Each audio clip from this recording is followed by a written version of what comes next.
तो दिल थाम कर बैठिए, क्योंकि ईशा के आईपीएस की वर्दी पहनने से पहले ही इन दोनों की जिंदगी में एक ऐसा तूफान आने वाला है जो पूरी कहानी को पलट कर रख देगा। आने वाले ट्रैक में आप देखेंगे कि सूरज चाहता है कि ईशा अपनी नई जिम्मेदारी और ड्यूटी संभालने से पहले का बचा हुआ समय सिर्फ उसके साथ सुकून से बिताए। ईशा भी उसकी इस भावना की कद्र करती है और उसे भरोसा दिलाती है कि अफसर बनने के बाद भी उनके रिश्ते में कोई दूरियां नहीं आएंगी। लेकिन इसी खूबसूरत पल के बीच एक बहुत बड़ा इशारा मिलता है कि अगले 24 घंटों के भीतर हालात पूरी तरह से करवट लेने वाले हैं और इन दोनों की जिंदगी में कुछ ऐसा होने वाला है जिसकी किसी ने कल्पना भी नहीं की होगी। वहीं एपिसोड के बिल्कुल आखिरी दृश्यों में कहानी एक बहुत ही गंभीर और सस्पेंस भरे मोड़ पर आ जाती है। ईशा के तय समय से पहले शहर लौटने पर सूरज उसे सरप्राइज देने के लिए दादा भाई एक लोकल गुंडे का रूप धरकर अपने ही लोगों से उसे उठवा लेता है। जब ईशा के सामने सूरज की सच्चाई आती है तो वह बुरी तरह भड़क जाती है और सूरज को चेतावनी देती है कि एक आईएएस ऑफिसर होने के नाते उसे ऐसी गुंडागर्दी वाली प्रैंक हरकतें बिल्कुल शोभा नहीं देती। सूरज किसी तरह बात को हंसकर टालता है और गर्व से अपनी आईपीएस पत्नी को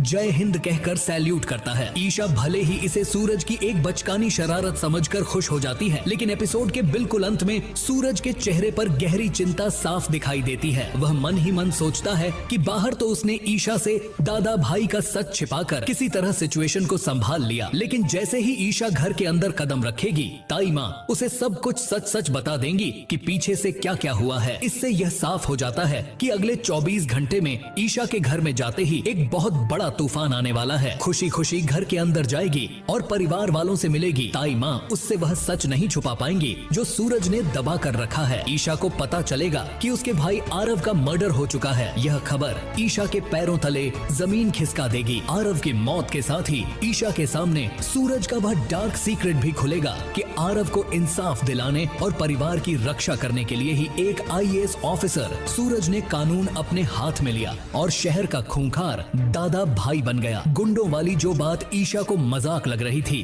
वह एक कड़वी सच्चाई बनकर उसके सामने खड़ी होगी। प्रोमो में 24 घंटे वाले डायलॉग का असली मतलब यहीं से जुड़ेगा। ईशा ने कसम खाई है कि वह कानून का दायरा कभी नहीं तोड़ेगी, जबकि सूरज ने कसम खाई है कि वह इंसाफ के लिए सारे नियम कानून तोड़ देगा। 24 घंटे बाद जब ईशा अपनी आईपीएस की यूनिफॉर्म पहनेगी तो उसका सबसे बड़ा क्रिमिनल टारगेट कोई और नहीं बल्कि उसका अपना पति दादा भाई सूरज होगा।